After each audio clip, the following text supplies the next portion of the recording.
बिस्मिल्लाहिर्रहमानिर्रहीम। अस्सलाम वालेकुम दोस्तों, कैसे हैं आप सब। मस्जिद की स्पीकर वाली अलमारी जो बग़ैर ताले के है, एक दिन अजान देने के लिए मौज़िन साहब ने स्पीकर का बटन खोला तो स्पीकर की मशीन तो चली मगर आवाज़ हॉर्न तक न जाती थी। बूढ़े मौज़िन साहब ने मशीन और अलमारी बंद करके बग़ैर स्पीकर के अजान दी। जब नमाजी आए तो मौज़िन साहब ने एक नौजवान को स्पीकर चेक करने को कहा। उसने देखा तो हॉर्न की जानिब जाने वाली तार ऐसी कटी और छिली हुई थी जैसे किसी ने छुरी से काटने की कोशिश की हो। सारी मस्जिद में ये बात फैल गई कि जनाब कोई चोर मशीन चोरी करने के गर्ज से आया। अचानक किसी की आहट सुनाई देने पर वो काम नामुकम्मल छोड़कर भाग गया।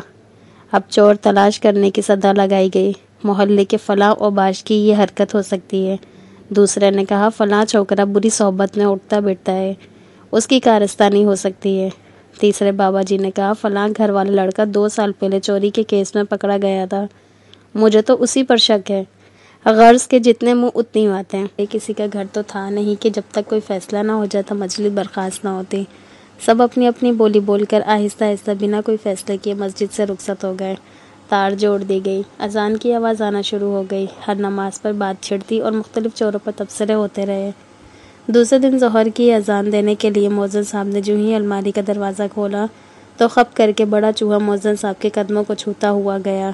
औसान बहाल होने पर जब मशीन का बटन खोला तो हॉर्न में आवाज़ नहीं थी, वही तार कटी हुई थी, वही कल वाला मसला। अब जब नमाजी तशरीफ़ लाए तो मौज़िन साहब ने सारी सूरत हाल से आगाह किया। सब खामोश हो गए। हमारे अक्सर झगड़े मफरूज़ों पर कायम होते हैं, दुश्मनियाँ शक की बुनियाद पे होती हैं, नफ़रतें गुमानों की वजह से पैदा होती हैं। अक्सर वो कुछ नहीं होता जो हम सोच रहे होते हैं।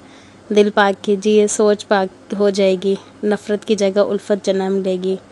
तो जिनको वीडियो अच्छी लगी हो तो लाइक लाजमी करिएगा, और जो मेरे चैनल पे न्यू हैं तो प्लीज़ सब्सक्राइब किए बिना ना जाइएगा। इंशाल्लाह फिर मिलते हैं नेक्स्ट वीडियो में, तब तक के लिए अल्लाह हाफ़िज़।